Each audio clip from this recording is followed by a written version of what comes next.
Welcome to Food Chest. It's your main man, Prince. I hope you're doing well. Top of the day to you. Good morning, good afternoon, good evening, wherever you are. Thanks for tuning in today. If you haven't done so already, kindly subscribe to the channel. Likes, comments, much appreciated. Gives me the motivation to keep bringing out informative, educational content. So, just to get straight into it. As we all know, Ibrahim Traore, the president of Burkina Faso, has been in office for about, I want to say like 2.5 years now. And he's been a successful president. Why is he so successful? I've been curious. You know, you have other presidents who are in office for 2 terms, 8 years. They haven't done what this man has done in 2 years. Why is that the case? What is he doing different that other African presidents are not doing? Does he have a special brain? Or is Burkina Faso that much different of a country from other African countries? All this and more we're going to discuss on today's episode. So stick around. This is Food Chest. Let's go. Food Chest. Food Chest. We know this all along, but the world needed to see it as well. So Ibrahim Traore is the proof we needed to show the world how wicked our leaders are. Wicked. You've been in office for what? 5, 10, 15, 20, 30 years with nothing to show for your people. This man came into office for 2 years. 2. He is manufacturing everything from his country. Detergent, soap, tomato, grains, pasta, cars, electric cars, and now an airline, Burkina Faso airline. At this point, there's really nothing else left to say. Yeah, you all gotta go. All of you gotta go. What's going on, folks? Welcome back. So, like I was saying, so Ibrahim Traore, the president of Burkina Faso, has been in office for about 2.5 years now and has achieved a lot.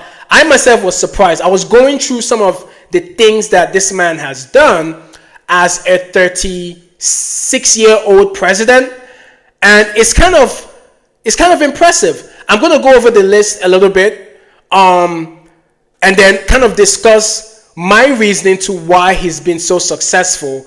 And I also appreciate if you're from Burkina Faso and you're listening to my channel, I also appreciate to hear from you why you think that he has been so successful relative to other African presidents. Now, one of the things that Ibrahim Traore has done is that he has grown Burkina Faso's GDP from 18.8 billion to about 22.1 billion dollars. For all those who don't know, GDP is good domestic product of a country. Is how development is rated most of the time.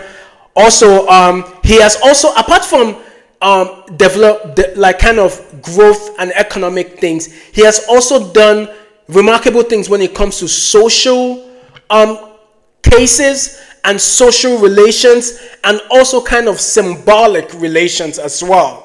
When I talk about symbolic, I mean kind of a pride in the country, which a lot of people neglect. But symbolism is very important when it comes to country. That's why most Western countries are very successful, is because they're able to market and have symbols of the country that makes other people either want to be part of that country, fear that country, and respect the country. A prime example is the US.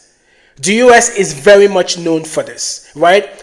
So, some of the things that he has done also is that he has rejected loans from the IMF, which is one of the downfall of most African countries, and including the World Bank as well. So he's refusing to put his country in debt. Also, he reduced the salary of ministers of parliamentarians by 30%, which countries like Nigeria needs to do. When you look at some of the allowances of most people in the government in Nigeria, it's ridiculous. It's crazy. He has established a lot of things when it comes to the agricultural sector. He has done a lot of things to domesticize production of tomatoes, seeds, various things that has to do with agriculture. So he has prioritized agriculture in the economy, providing equipment like tractors, tillers, motor pumps, and things to help the agricultural sector. He has, tripled the production of tomatoes, millet, rice, He has banned things like, the French military operations in Burkina Faso, the French media, expelled French troops. Now, this is all cultural and social and symbolic things that he has done. Of course, constructing new roads. And one of the things he's doing that is more popular and I think is great is that he's building a new airport within the country, which is expected to be completed this year in 2025, with a capacity to handle millions of passengers annually. Now, this is just like it's a breakdown of some of the things he has done. You can see some of the impact he has made online. He has also paid off a lot of debt for Burkina Faso and just so much more he has done. Why is he able to do this? I was curious to know when I saw the list. And I think that a lot of people on the continent, whether it's people who work for governments, presidents, should be curious to know why. If you are wanting to make your country good, if you like good thing, and if you're a president or part of the government that wants to make sure that your country is doing well, you should be curious to know. But me, as a regular citizen and one who is interested in African geopolitics and who wants the continent to thrive better, who is a Pan-African, I am definitely interested to understand why Ibrahim Traore is doing so well. So I kind of looked at what makes a great president. And of course, researchers on this, they focus heavily on Western presidents, like US presidents and presidents of other countries. So this greatness or the characteristics of great presidents is not pertinent or it's not contextually focused on African presidents, but I believe that it's not mutually exclusive. You can find some things that are pertinent to African, that you can attribute to African context, and why some African presidents can be seen as great presidents and why most of them are not great presidents. Now I'm going to kind of read some of these characteristics, and then you can also see why, for me, I think it's relevant to the context of Africa. So, according to researchers, they indicate that great presidents, besides being stubborn and disagreeable, are more extroverted. They are open to experiences, they're assertive, achievement striving, excitement seeking, and more open to fantasy. Their aesthetics, feelings, actions, ideas, and values. And historically, great presidents were low on straightforwardness, vulnerability, and order. I agree with some of this, and I disagree with some of them.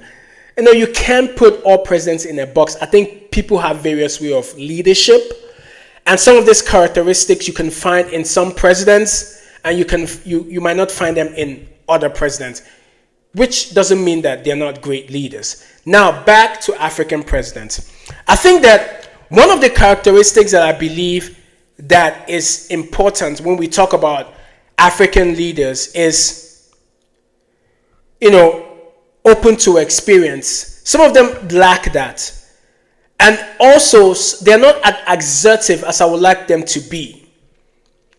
Apart from Paul Kagame, I think he's a very assertive president. But for me personally, I think one of the things that most African presidents lack is articulation. Not only in talking, but in all ramifications of their presidents. I don't think African presidents do well in articulating themselves, especially outside of the continent, and being assertive on what they want to do and their goal for their presidency. And I think there's a lot of reasons why you don't see this as prevalent when it comes to a lot of African presidents. Now, does Ibrahim Traore have this? I've seen him speak. He doesn't seem to me as an assertive person. I see him as a person who does more doing than talking. I think he's a very respectable person. I think he's very humble. But one thing I would say about him is that he seems like a president who is goal-oriented, who is fearless, and who is articulate. Now, I don't speak French, but when I hear him, he seems like a person who is not afraid to say his mind. And that is a characteristic that Paul Kagame has as well, which is important, especially when you're dealing with your colonizer and other colonizers. Especially when you want to, break free from colonization. It's important to have that. But for me specifically, I think one of the reasons why Ibrahim Traore is so successful and has achieved so much in such a short term in office, and again, this might be a bit controversial, some people might not agree with me, but I think that age is a major factor, especially within the African context. I think age is important. And although that when I was doing my research, I didn't see anything that related age to the success of a president. So for me, this is just out of my own thinking and my own assertion. Because there has become this upheaval of young presidents in Africa, and they are being successful. And I believe that the reason for their success is, one, colonial mindset. What do I mean by this? They lack a colonial mindset. Young presidents in Africa, although they realize that we had a colonial past, they want to move out of the psychology of colonialism, and they want to break free from that because they see that independence of the mind and way of doing things brings about success. And they look at other countries who are doing it, and they see that it's important to break away from that. While presidents who are the older and who might have attachment to colonialism, there's a fear, though we don't see it, fear in the mind. And I think this ties into my second part, which is the godfatherism. I think that old presidents, they're entangled to something. I don't know what it is, but there's this mind of pleasing the godfather, whoever the godfather is, instead of pleasing the citizenry and the populace who put you in office. Younger presidents don't have this attachment, and their psyche is more of, let's do it, let's go, we have a country, and they see themselves benefiting from a long-term stability of their country. Most of these older presidents, they're in their older age, they want to get as much as they can, satisfy their godfathers, leave, and have enough to sustain them for the short term they might have alive. So they don't have any long-term stake in the country. 3, which ties into godfatherism, is a member of the club. And what is this club? The club of it is my turn. It's my turn to rule. So there's this attachment of godfatherism and membership of the club of rulership, which younger presidents don't have that attachment and that mindset. They come into office, they didn't come into it's my turn. They came in with the people backing them, and they want to leave an impact and legacy, and they want to enjoy their country. So they want to do good, put in great policies that will make their country good. They don't want to answer to anyone, and they want to be independent. Their psyche is the psyche of independence. Now, another thing is, which ties into this whole age thing, is the African ideology of old age is the determinant factor of wealth, intelligence, and leadership. What do I mean by this?